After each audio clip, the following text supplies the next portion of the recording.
তোমরা কি করলা এটা? পিচ্ছি একটা মেয়ের সাথে আমার বিয়ে ঠিক করলা, তাও আমার চাচাতো বোন। গ্র্যাজুয়েশন শেষ করে সবে চাকরি নিয়েছে মাত্র, চাকরির 2 মাস বয়স হতে না হতেই বিয়ে। উপরের কথাগুলো রাসিফ তার মাকে বলছিল। রাসিফ ছুটিতে বাসায় আসে আর এসেই জানতে পারে তার বাবা এই কাণ্ড ঘটিয়েছে। বাবার মুখের উপর কথা বলার সাহস নেই তার, তাই মায়ের কাছে ইচ্ছে মতো তার মনের ক্ষোভ প্রকাশ করেছে। এত কথা আমার কাছে খরচ না করে তোর বাবার কাছে গিয়া খরচ কর, কাজে দিবে। তুমি তো ওনার কাছে যেতে বলছো? হ্যাঁ, ছোট থেকে বড় হয়েছি, কোন কথাটা উনি শুনেছে আমার? উনি যা বলেছেন আমাকে সেটা করিয়ে তারপর ছেড়েছেন। তুই তো রেগে যাচ্ছিস কেন? ক্লাস 9-এ পড়ে মেয়েটা মা। আরে এবার নিউটেনে। সে যাই হোক, ওরে সেদিন দেখলাম মাটিতে গড়াগড়ি দিয়ে টাকার জন্য কান্না করতেছে, আর তোমরা তার সাথে আমার বিয়ে ঠিক করলা? কেমনে পারো তোমরা? তোর বাবা জানে? যা তাকে গিয়ে বল রান্না করতেছি, ডিস্টার্ব করিস না, যা সর। তোমরা কেউ আমার সাথে ভালো ব্যবহার করতেছো না। হ্যাঁ, মনে থাকবে, মনে থাকবে, আমার সব মনে থাকবে। রাসিফ রান্নাঘর থেকে মায়ের সাথে রাগ দেখিয়ে বাইরে আসছিল। পথে মধ্যে বাবা তার সামনে পড়ে যায়। এত তাড়াহুড়ো করে কোথায় যাচ্ছিস বাবা? বাবাকে দেখে রাসিফের গরম রক্ত একদম ঠান্ডা হয়ে গেল। রাসিফের আচরণ মুহূর্তেই বদলে গেল। বাবাকে দেখে একটু নরম হয়ে বলল, এই তো বাইরে যাচ্ছে একটু। তোর মা কি তোকে কিছু বলেছে বাবা? জি, মা বলেছে। তুই কি বলিস? আমি আমি আর কি বলবো, তোমরা যা বলবে সেটাই।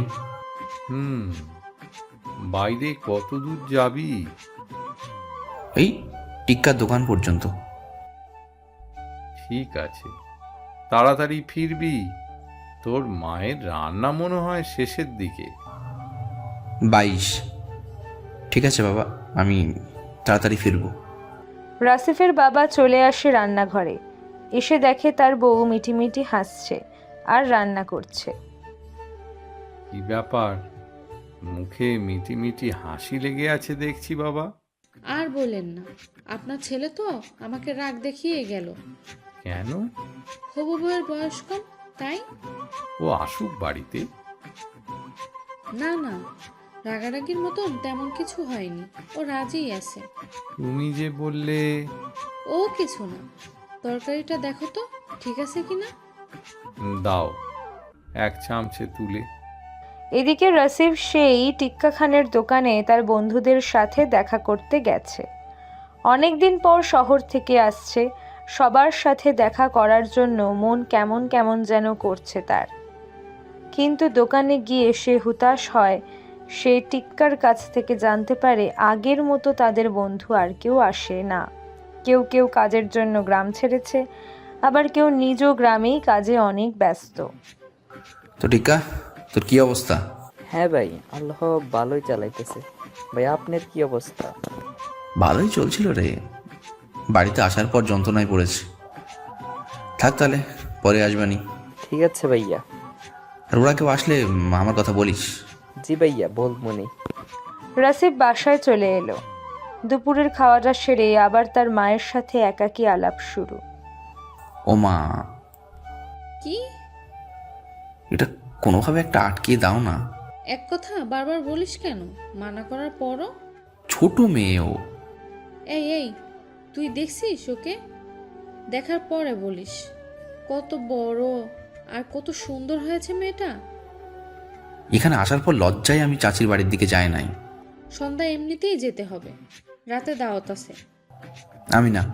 আমি যেতে পারবো না। থাক গেলাম। ও মা, আর কাজে হবে না। রাসিফ হতাশ। সে জানে তার বাবা যখন বলেছে এটা শিওর হবে, তবুও আটকানোর বৃথা চেষ্টা করছে।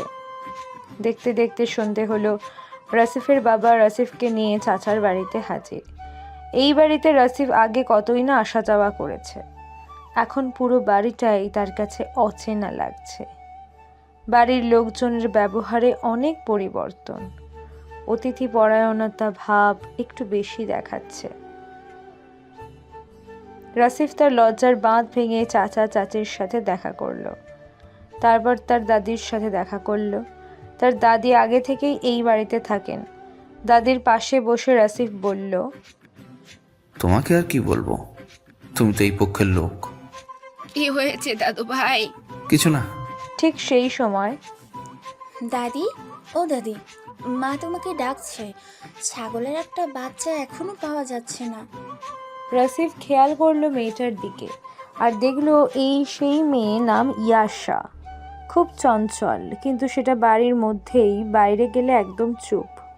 রাসিফ অনেক দিন পর তাকে দেখছে আর ভাবছে, বড় তো হয়েছেই, আবার আমাকে বিপদেও ফেলেছে।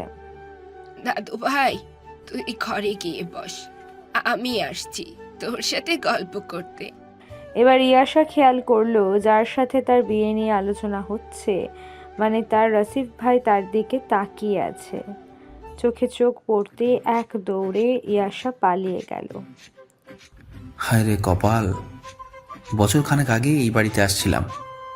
টাকা চাইতে চাইতে আমার কান ঝালাফালা করে দিচ্ছিল যেই মেয়ে, সেই মেয়ে আজ আমাকে দেখে পালাচ্ছে। রাসিফ উঠে তার চাচার ঘরে গেল। সেখানে আবার দেখা হলো ইয়াসার সাথে। এবার লাইটের আলোয় আসিফ তাকে ভালোভাবে দেখে মনে মনে বলল, এই মেয়ে তো আগের মতোই আছে। মা শুধু এমনি এমনি মিথ্যে বলল। এদিকে ইয়াসা দৌড়ে পালাবে এমন একটা ভাব। তখনই রাসিফ বলল, তোদের টিভি কি ঠিক আছে? জি ভাইয়া, বলেন। অন কর। ইয়াসা টেবিলের ড্রয়ার থেকে রিমোট বের করে রাসিফের পাশে রেখে চলে যাচ্ছিল। এই কাণ্ড দেখে রাসিফ তাকে ডাকলো। এই শোন, জি ভাইয়া, ভালোই চলছে। তোরে আমি টিভি অন করতে বলেছি। লম্বা হয়েছিস, বুদ্ধি শুদ্ধি তো কিছু হয়নি। বলেছি একটা, করতেছিস আর একটা। ইয়াসা আবার ফিরে আসলো, নিজেই রিমোটটা হাতে তুলে টিভি অন করলো। ইয়াসাকে মাফি যেতে না দিয়ে পাশেই বসলো আর নানান প্রশ্ন শুরু করলো। তারপর লেখাপড়ার কি অবস্থা? জি ভাইয়া, ভালোই চলছে। ভালো হলেই ভালো। তাদেরকে আগের মতো আর প্রেশার ওঠে? না ভাইয়া, অনেকটাই কমে গেছে। ও। রাসিফ পকেট থেকে মানিব্যাগ বের করলো। সেখান থেকে 100 টাকার একটা নোট বের করে ইয়াসার হাতে দিল আর বলল, গত 10 টাকা দিয়েছিলাম, এনে এবার 100 দিলাম। এরপর আসলে 1000 দেব। ভালোভাবে পড়িস কিন্তু। ইয়াসা টাকা নিয়ে হতবাক। হবু বর তার ভালো লেখাপড়া করার জন্য 100 টাকা দিচ্ছে। কয়েকদিন পর এর সাথেই তার বিয়ে, আর বিয়ের 2 দিন পর শহরে চলে যাব। সেই মানুষটি এই কাজ করছে। ইয়াসা হাসতে গিয়েও হাসতে পারে না। কোনো রকম টাকাটা হাতে নিয়ে বলল, জি ভাইয়া, ভালো করে পড়বো। আমি উঠি? বসে থাক, টিভি দেখ। ভাইয়া, বাইরে কাজ আছে। আচ্ছা, যা। ইয়াসা বাইরে এসে খিলখিল করে হাসতে হাসতে তার দাদির কাছে যায় আর সেখানে গিয়ে জোরে জোরে বলে, দেখো, আমার হবু বর আমাকে 100 টাকা দিয়েছে ভালো করে পড়ার জন্য। খবরটা বাতাসের আগে পৌঁছে যায় রাসিফের মায়ের কানে। উনি তো কথাটা শোনার পর লজ্জায় মাথা কাটা যায় এমন অবস্থা। কারণ মাত্র 100 টাকা দিয়েছে, তাও নিজের হবু বউকে। রাসিফের মা ইয়াসাকে সাথে নিয়ে সেই ঘরে যায়। রাসিফ রিমোট দিয়ে টিভির চ্যানেল চেঞ্জ করছিল। ওই, তুই এটা কি করছিস? কি করলাম? রাসিফ দেখলো তার মায়ের পাশে ইয়াসা মিটিমিটি হাসছে। তুই ওরে 100 টাকা দিছিস কেন? তো কত দিব? কিরে, তোর কম হয়েছে তো আগে বলবি না? এনে আরো 100 দিচ্ছি। রাসিফের মা রাসিফের কাছে এসে ফিসফিসিয়ে বলল, নিজের হবু বউকে তুই 100 টাকা দিছিস? হ্যাঁ, মান সম্মান আর রাখলি না তুই। আরে কিসের বউ? ওরে তো আমি সেই ছোট্ট ইয়াসা মনে করে দিলাম। প্রতিবার তো টাকা দিই, তাই এবার এসেও দিলাম। এবারের ব্যাপারটা আলাদা। 2000 টাকা বের কর। কেন? বুঝিস না? ওরে দে। আর শুন, আমি বাইরে যাওয়ার পরেই দিবি। ওকে? রাসিফের মা চলে গেল। রাসিফ এবার কিছুটা রাগান্বিত। এই, এদিকে আয়। জি ভাইয়া বলেন। তোর যে আমি টাকা দিয়েছি, বাইরে বলেছিস কেন? টাকা দিয়েছেন তো তাই খুশিতে বলেছি। বেশি চালাক হয়েছিস তাই না? মা তোকে টাকা দিতে বলেছিল, যা দেবো না। তাহলে আমি বাইরে যাওয়ার পর কেউ যদি জিজ্ঞেস করে, বলবো যে ভাইয়া আগের যে 100 টাকা দিয়েছিল সেটাও রেখে। এই দাঁড়া দাঁড়া দাঁড়া দাঁড়া, টাকা নিয়ে যা। হুম, এখন আর নিব না, রেখে পরে নিব, পরে আবার কখন নিবি? আমার যখন ইচ্ছা। আমি তো থাকবো না। ইয়াসা কিছু বুঝলো না, একটু হেসে রুম থেকে বেরিয়ে গেল। রাসিফও বুঝতে পারে না ওর টাকা না দেওয়ার কারণটা কি। রাসিফ আবার টিভি দেখায় মন দেয়। বাড়ির মধ্যে রান্না বান্না, বাচ্চাদের দৌড়াদৌড়িতে কেমন উৎসবমুখর পরিবেশ সৃষ্টি হয়েছে। দুই পরিবারের সম্পর্ক যে গভীর হতে যাচ্ছে এটাই তার প্রতিচ্ছবি। রাতে খাওয়া দাওয়ার পর্ব শেষ হলো। রাসিফের বাবা নিজের ভাইকে ডাকলেন আর বিয়ের দিন তারিখ ঠিক করার পরামর্শ শুরু করলেন। রাসিফ সহ সবাই সেখানে উপস্থিত ছিল। ছিল না শুধু ইয়াসা, সে তার নিজের রুমে দরজা লাগিয়ে শুয়ে আছে। সে শুয়ে থেকেই ঘামছিল আর তার বিয়ের কথা ভাবছিল। এটা ভয় নাকি লজ্জা সেটা সে বুঝতে পারে না, তবে নিজেদের মধ্যে হওয়ায় ততটা টেনশনে সে ছিল না। ইয়াসা রাসিফের মায়ের কাছ থেকে শুনেছে, বিয়ে হলে তোকে রাসিফ সাথেই নিয়ে যাবে রে, তুই তো আর আমাদের সাথে থাকবি না। কথাটা বারবার ইয়াসা মনে করতে থাকে আর মিটিমিটি হাসে। এদিকে রাসিফ তার বাবার উপর ক্ষিপ্ত, সেটা প্রকাশও করতে পারছে না। এত ছোট একটা মেয়ে কি বা বোঝে, আর বয়সের ডিফারেন্সটা তো আছেই। প্রতিবাদ তো করার দূরেই থাক, রাসিফ আ অক্ষরটাও তার বাবার বিরুদ্ধে উচ্চারণ করতে পারবে না। শেষমেশ তাদের বিয়ের তারিখ ঠিক হয়ে গেল। রাসিফের বাবা বলেছে যে বউকে সাথে নিয়ে শহরে ফিরতে। প্রথমে রাসিফ নারাজ হয়, পরে একটু জোরাজোরিতে রাজি হয়ে যায়। সব রকম আলাপ আলোচনা শেষ হওয়ার পর দাদি রাসিফকে আলাদাভাবে ডেকেছে কাছে। তুমি কিছু বলবা? তোর মন খারাপ? না না, মন খারাপ না, ঠিকই আছে। আমার ইয়াশাকে তোর পছন্দ হয় না? আরে পছন্দ হবে না কেন, ও খুব ভালো বাচ্চা। সরি সরি সরি সরি, ও মেয়ে, খুব ভালো মেয়ে। তাহলে আমি যে দেখলাম তোর মন খারাপ। আসলে আমার খুব ঘুম পাচ্ছে, আর ঘুম পেলে তো জানোই চোখ মুখ দুটো বারবার লাগে, তো এটা দেখেই হয়তো মনে করছো যে আমার মন খারাপ। হইতে পারে, চল তোর ঘুম ভাঙিয়ে নিয়ে আসি। কোথায়? আয় আমার সাথে। রাসিফ তার দাদির কিছু কিছু যাচ্ছে, এদিকে দাদি ইয়াসার রুমের দিকে পা বাড়িয়েছে। রাসিফ তো বুঝতেছে না তাকে কোথায় নিয়ে যাচ্ছে। দাদি ইয়াসার দরজায় গিয়ে টোকা দিল কয়েকবার। ইয়াসা রুমেই শুয়েছিল, ঝটপট উঠে দরজা খুলে দেখে দাদি দাঁড়িয়ে হাসছে, আর কিছুটা দূরে রাসিফ দাঁড়িয়ে। দাদি পেছন ফিরে রাসিফের দিকে তাকালো আর বলল, আয় ঘরের মধ্যে আয়। এখন তো বাড়ি চলে যাব। বাড়ি কি বেশি দূরে? আয় ভেতরে। রাসিফ ঘরে আসলো।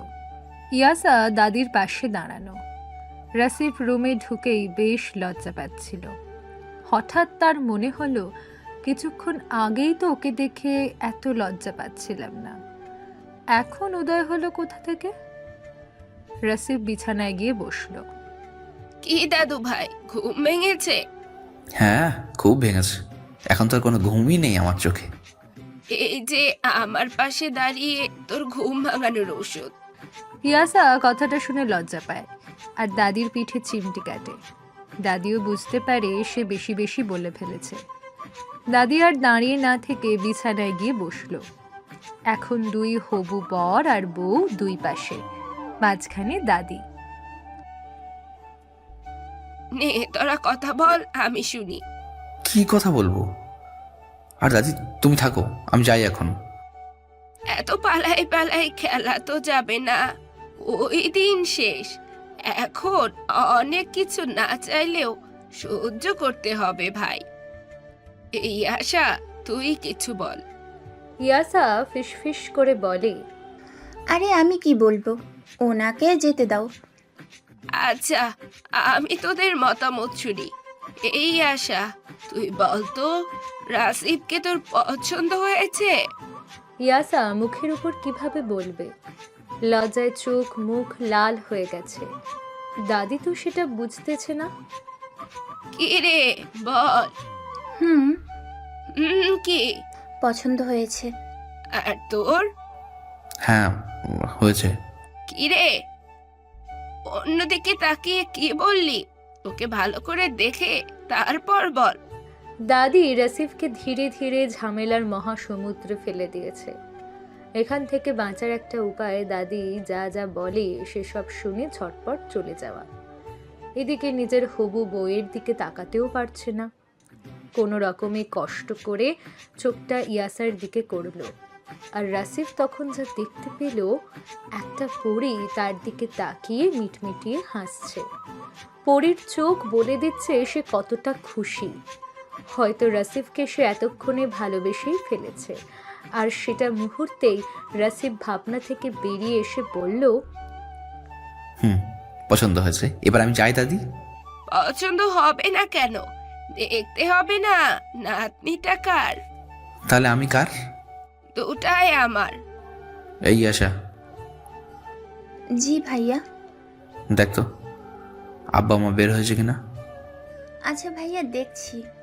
ইয়াসা বাইরে থেকে ঘুরে এসে বলল, চাচি আম্মা বলল একটু পরেই বের হবে।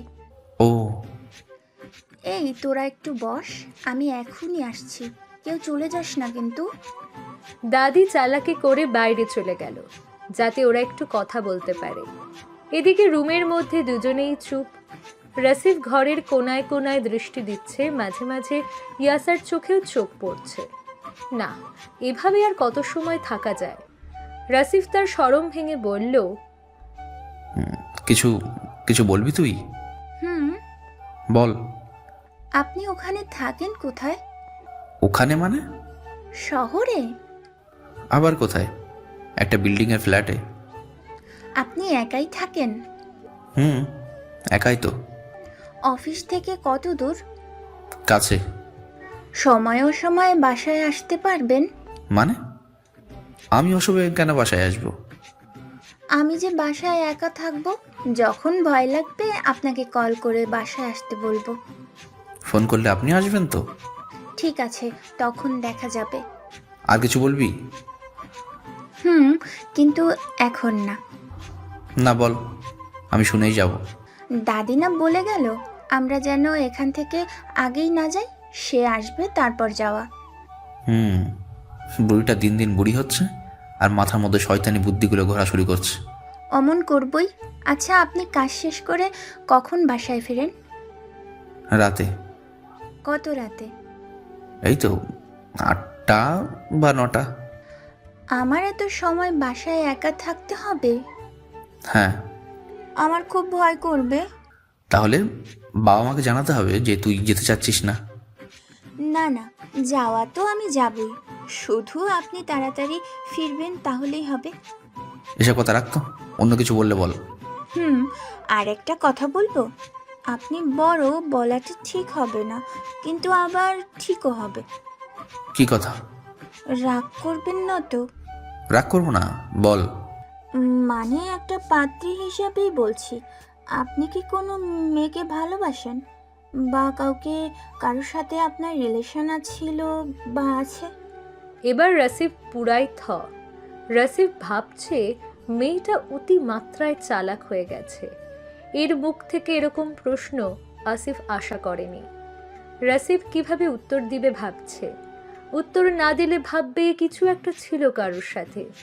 আসলে তো রাসিফের কখনো কোনো মেয়েকে পছন্দই ছিল না। লেখাপড়া নিয়ে ব্যস্ত সময় পার করেছে। রাসিফ গলাটা ঝেড়ে বলল, না, কোনো মেয়েকে ভালোবাসিনি। রিলেশন এখন নেই, আগেও ছিল না। ইয়াসা খুব খুশি হলো আর সেই খুশিতে বলতে শুরু করলো, আমিও না, আমি কাউকে কখনো পছন্দ করিনি, আর আপনাকেই আমার খুব পছন্দ। তোকে আমি কিছু বলতে বলেছি? সরি। রাসিফ আর কোনো কথা না বলে বাইরে চলে আসলো। পরদিন থেকে শুরু হলো বিয়ের আয়োজন। বিয়ের দিনকে কেন্দ্র করে আয়োজন ভালোই এগোচ্ছিল, কিন্তু হঠাৎ রাসিফের অফিস থেকে খবর আসে যে তাকে 2 দিনের মধ্যে অফিসে ফিরতে হবে, আর অফিসে ফেরা জরুরি। রাসিফ বাড়ির সবাইকে কথাটা জানাতেই দু বাড়ির লোকজনের মনে বাজ পড়ার মতো অবস্থা। সবার মনে প্রশ্ন, এখন কি হবে? এত অল্প সময় বিয়েই বা কখন হবে? নাকি রাসিফ আবার ছুটিতে আসলে তখন বিয়ের ব্যবস্থা করা হবে? এসব নানান কথা যখন সবাই বলা বলি করছিল, রাসিফের বাবা নিজের দুই বাড়ির লোকজনকে এক করলো, সেটা রাসিফদের বাড়িতে। রাসিফ যখন শুনতে পেল তার বাবা ওই বাড়ির সবাইকে ডেকেছে, তখন বলে, এই মানুষটা আমাকে বিয়ে করায় দিয়ে তারপর ছাড়বে। ইয়াসাদের বাড়ি থেকে সবাই আসলো, তাদের সাথে কথাবার্তা হলো। শেষমেশ সিদ্ধান্ত হলো আজ সন্ধ্যায় বিয়ে। হুট করে বিয়ে হওয়ায় বাইরের কাউকে জানানো হবে না। এরকম সিদ্ধান্তে ইয়াসার মনটা খুব খারাপ হয়ে গেল। কারোর সাথে কোনো কথা না বলে একা বসে রইল। এদিকে রাসিফও ব্যস্ত হয়ে গেছে, নতুন বউকে নিয়ে ফ্ল্যাটে উঠতে হবে। ফ্ল্যাটে অনেক কিছুই নেই, কথাটা রাসিফ তার বাবাকে জানায়। রাসিফের বাবা শুনে রাসিফকে অভয় দিয়ে বলে, কোনো চিন্তা করিস না, আমি যাওয়ার সময় যা যা লাগে দিয়ে দেব। রাসিফের বিন্দুমাত্র কথা বলার জায়গা রাখে না তার বাবা। রাতে কোনো রকমে ছোটোখাটো একটা আয়োজন করে রাসিফ আর ইয়াসার বিয়ে হলো। নিজেদের মধ্যে কিছু খাওয়ার ব্যবস্থা, বর বউয়ের বাসর সাজানো, এই রকম টুকটাক কাজ কম সময় করে ফেললেও বাড়ির বাকি ছেলে মেয়েগুলো। রাতে বিয়ের কাজ সম্পন্ন হওয়ার পর বর আর বউকে সাথে নিয়ে সবাই আড্ডা দিতে শুরু করলো। যেহেতু বিয়েটা একদমই পারিবারিকভাবে হয়েছে, তাই বোঝাই যাচ্ছে না এখানে একটা নতুন বর বউ বসে আছে। ছোট্ট বাচ্চা থেকে শুরু করে মুরব্বি পর্যন্ত সবাই আড্ডায় মেতে উঠল। এই আড্ডাতে টপিকগুলো ইয়াসা আর রাসিফকে নিয়ে। তাদের অনেক ছোটবেলার কাহিনীও তুলে ধরা হলো। ইয়াসার ছোটবেলায় রাসিফ ইয়াসাকে কোলে করে নিয়ে অনেক ঘুরিয়েছে। বিশেষ করে ইয়াসার মা যখন ইয়াসাকে মারত, ইয়াসা তখন খুব কান্না করত। এই বাড়ি থেকে ইয়াসার কান্নার আওয়াজ পাওয়া যেত। ইয়াসার গলার আওয়াজ শুনে রাসিফ বসে থাকতো না। পড়তে বসা থাক বা খাইতে বসা, যে অবস্থাতেই থাকুক দৌড়ে ইয়াসার কাছে চলে যেত। চাচির কাছ থেকে ইয়াসাকে উদ্ধার করতে রাসিফ যখন এসে হাজির হতো, তখন দাদি বলতো, এই তো জামাই হাজির, ইয়াসার মা আর ইয়াসাকে মারতে পারবে না। আজ দাদির কথাটা সত্যি হলো। তিনি তার কথাগুলো এই আড্ডায় তুলে ধরলেন। অনেক রাত পর্যন্ত আড্ডা দিতে দিতে কারো খেয়ালই নেই যে অনেক সময় হয়েছে। ইয়াসার খুব ঘুম পাচ্ছে। এদিকে রাসিফের চোখও লাল হয়ে গেছে। নতুন বর বউ তাই মুখ ফুটে বলতেও পারছে না। ঘুমে যখন ধৈর্য হারা হলো দুজন, তখন হঠাৎ দুজন একসাথে বলে উঠল, ঘুম পাচ্ছে। কথাটা শুনে সবাই একে অপরের দিকে তাকানো শুরু করলো। ইয়াসা আর রাসিফও বেশ লজ্জায় পড়ল। কথাটা কাকতালীয়ভাবে একসাথে দুজনের মুখ থেকে বের হয়েছে। যাই হোক, ইয়াসা আর রাসিফকে এই আড্ডা থেকে উদ্ধার করলো তার দাদি। দাদির কানে এই কথা পৌঁছতে না পৌঁছাতেই উনি এসে দুজনকে উঠিয়ে রাসিফের ঘরে নিয়ে যান। রাসিফের রুমটা মোটামুটি ভালোই সাজানো হয়েছে। নেন, এবার আপনারা ঘুমান, আমিও এখানে আর থাকবো না, এখনই চলে যাচ্ছি। এখন ইয়াসা আর রাসিফ রুমের মধ্যে। রাসিফ ও বিছানায় যাচ্ছে না, ইয়াসাও যাচ্ছে না। রাসিফ দেখলো এমন অবস্থা চলতে থাকলে সকাল হয়ে যাবে, তবুও বিছানায় যাওয়া হবে না। যা শুয়ে পড়। কোথায়? কোথায় আবার? বিছানায়। কোন পাশে? ওই পশ্চিম পাশটায় ঘুমা। ইয়াসা সাজানো ফুলগুলো সরিয়ে বিছানায় তার জায়গায় সরাসরি শুয়ে পড়ল। এই, তুই গয়না নিয়ে ঘুমাবি নাকি? যা ওগুলো খুলে রাখ। জি ভাইয়া, খুলে রাখছি। ইয়াসা উঠে গয়নাগুলো খুলে আবার আগের মতো লেপের মধ্যে গুটিসুটি মেরে শুয়ে পড়ল। রাসিফ বিছানায় উঠতে যাবে, তখনই ইয়াসা বলল, ভাইয়া নামাজ তো পড়লেন না। তোকে নামাজের কথা কে বলেছে? দাদি। ও হ্যাঁ, ওঠ, উঠে তুইও পড়ে নে। দুজন নামাজ শেষ করে এসে শুয়ে পড়ল। আজকে অনেক ঠান্ডা, তাই না রে? নে ঘুমা, অনেক রাত হয়েছে। ভাইয়া আমার মন খারাপ। আবার কি হলো? গায়ে হলুদ হলো না? এখন আমি কি করব বল? আমি তো মানা করিনি। এত তাড়াতাড়ি বিয়েটা দেওয়ার কি দরকার ছিল? দরকারও আছে। মানে? 230। আপনি যদি সুযোগ পেয়ে কোথাও লটর পটর করে বসতেন, তাই যা যা মানে আমার শ্বশুর আব্বা রিস্ক নেননি। আমি এগুলো করতে যাব কেন? যা দিনকাল পড়েছে বলা তো যায় না। বেশি কথা বলতেছিস কিন্তু। ঘুমা এখন। ইয়াসা কিছুক্ষণ চুপচাপ থেকে আবার ডাকাডাকি শুরু করলো। রাসিফ তখন প্রায় ঘুমিয়ে গেছে। ভাইয়া, ভাইয়া, কি? আমার ঘুম কেটে গেছে, ঘুম পাচ্ছে না। তাহলে ঘুমিয়ে থাক। কি সব বলছে? উনি মনে হয় ঘুমিয়ে গেছেন। এই ভাইয়া, কি? রাগ করেছেন কেন? আমার ঘুম পাচ্ছে না। তো ঘুমানোর চেষ্টা কর। আচ্ছা আপনি ঘুমান, সরি। জোরে কথা বলায় রাসিফের ঘুমটাও কেটে গেছে। চোখ ডলতে ডলতে বলল, আচ্ছা, তুই কি আমাকে ঘুমাতে দিবি না? বললাম তো সরি, আর ডাকবো না। আমারও ঘুম কেটে গেছে। হুম। ও শোন না, তোকে কিছু কথা বলি। তোকে তো সাথেই নিয়ে যেতে হবে। আগে ভাগেই সব বলে রাখি। আমরা কাল দিন পর রওনা হব। বাসা থেকে অনেক কিছু নিয়ে যেতে হবে আপাতত, পরে নতুন সব কিছু কিনে নিতে হবে। তুই সকালে উঠে দাদি আর মাকে ডেকে নিস। কার মা? আরে আমার মা। ও, দাদি আর মাকে ডেকে নিয়ে যা যা নেওয়ার লাগবে সেগুলো একটা লিস্ট করবি। তারপর সেগুলো তো আবার পোটলাবন্দি করতে হবে। আমি তো জানি না কি কি নিতে হয়। আরে সেই জন্যই তো মা দাদিকে সাথে রাখবি। হাঁড়ি পাতিল থেকে শুরু করে যা যা লাগে মোটামুটি সব। হুম, এখন বুঝেছি। হুম। ভাইয়া, সকালে আমাকে 10টা টাকা দিন। কি করবি? তুলি সন্ধ্যায় বলছিল টিক্কার দোকানে নতুন হাওয়াই মিঠাই নিয়ে আসছে। গায়ে হলুদ নিয়ে মন খারাপ ছিল, তাই তখন আনাইনি। আপনি কাল সকালে একটু 10টা টাকা দিয়েন তো। রাসিফ ইয়াসার দিকে অবাক দৃষ্টিতে তাকিয়ে থেকে ভাবছে, এ কাকে বিয়ে করলাম। এই যে। এত জোরে ডাকতে হবে না, আমি শুনতেছি, বল। দিবেন তো? হ্যাঁ, আমি কি মানা করেছি নাকি? আমি জানি তো আপনি মানা করেন না। আমি এখন ছোট থাকলে তো আমাকে কোলে করে দোকানে নিয়ে গিয়ে হাওয়াই মিঠাই কিনে দিতেন। রাসিফ লজ্জা পেয়ে ওপাশে মুখ ঘুরিয়ে নিল। ওইদিকে ঘুমালেন কেন? ঘুমাবো। ঘুমান না প্লিজ। তুই তুই ঘুমানোর চেষ্টা কর। আচ্ছা, আমি তাহলে আমার বাড়ি গিয়ে ঘুমাই। তোর যা ইচ্ছে কর। কথাটা শোনার পর ইয়াসার ছেলে মানসী আরকে দেখে নিজের বালিশ ছেড়ে দিয়ে রাসিফের বালিশে মাথা রাখে। রাসিফ কিছু বলল না। ইয়াসা এবার রাসিফের কানের কাছে মুখ নিয়ে বলল, টাকা দিবেন তো? ইয়াসার নিঃশ্বাসটা রাসিফের কান আর মুখের ওপর গিয়ে লাগছিল। রাসিফ কেমন যেন হয়ে গেল। তো যত খুশি নিস, এবার ঘুমা। আচ্ছা। ইয়াসা নিজ বালিশে চলে গেল। যাওয়ার পর রাসিফ একটু হাসে ইয়াসার কাণ্ড কারখানা দেখে। হাত পা লম্বা হয়েছে, কিন্তু বাচ্চাদের ভাব এখনো রয়ে গিয়েছে। পরদিন সকালবেলা রাসিফ ঘুম থেকে উঠে দেখে ইয়াসা তার বালিশে এসে শুয়ে আছে। এক পা কম্বলের বাইরে আর এক পা ভিতরে।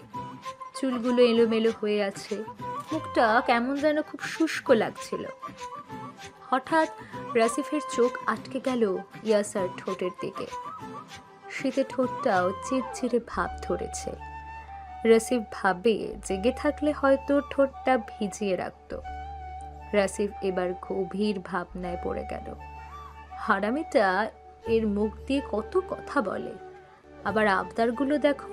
ওর গায়ে হলুদ হলো না কেন? সকালে কিন্তু 10 টাকা দিতে হবে, আবার গিয়ে নিজ বাড়িতে ঘুমাবে। এটা নিয়ে কি করব আমি? আল্লাহ জানে বাকি জীবন কিভাবে কাটবে। ভাবনায় থাকতে থাকতেই রাসিফ ইয়াসার মাথায় হাত দেয়। এলোমেলো চুলগুলোতে হাত বুলাতে থাকে। এদিকে ইয়াসা হঠাৎ করেই তার দু চোখ খুলে ফেলে। রাসিফ ওর তার হাত দ্রুত সরিয়ে নেয়। ইয়াসা বলে, ভাইয়া, আপনি কি করছিলেন? কই কিছু না তো। আমার মাথায় হাত দিয়ে কি করছিলেন? চুল চুল চুলগুলো সব এলোমেলো হয়ে আছে, তাই তাই একটু গুছিয়ে দিচ্ছিলাম আর কি। দাঁড়ান, আমি চিরুনি নিয়ে আসি, আপনি আমার মাথায় চুলগুলো আছড়িয়ে দিবেন। আর আমি পারি না। শিখবেন। আচ্ছা, নিয়ে আয়। ইয়াসার টেবিল থেকে চিরুনি এনে রাসিফের হাতে দিল। রাসিফ ইয়াসার কথা অনুযায়ী চুল আঁচড়িয়ে দিল। খুব ভালোই পারেন, বিউটি পার্লারে জব করেন। এই এই কি বলিস এগুলা? এত সুন্দর করে কাজ করে দিলেন তাই বললাম। কিছু বলতে হবে না, ওঠ এখন। ভাইয়া, কি? 10 টাকা। মানি ব্যাগে আছে, নিয়ে নে। তোমার জন্য একটা আনবো। না। আনি না তোমার জন্য। আচ্ছা, নিয়ে আয়। ইয়ে,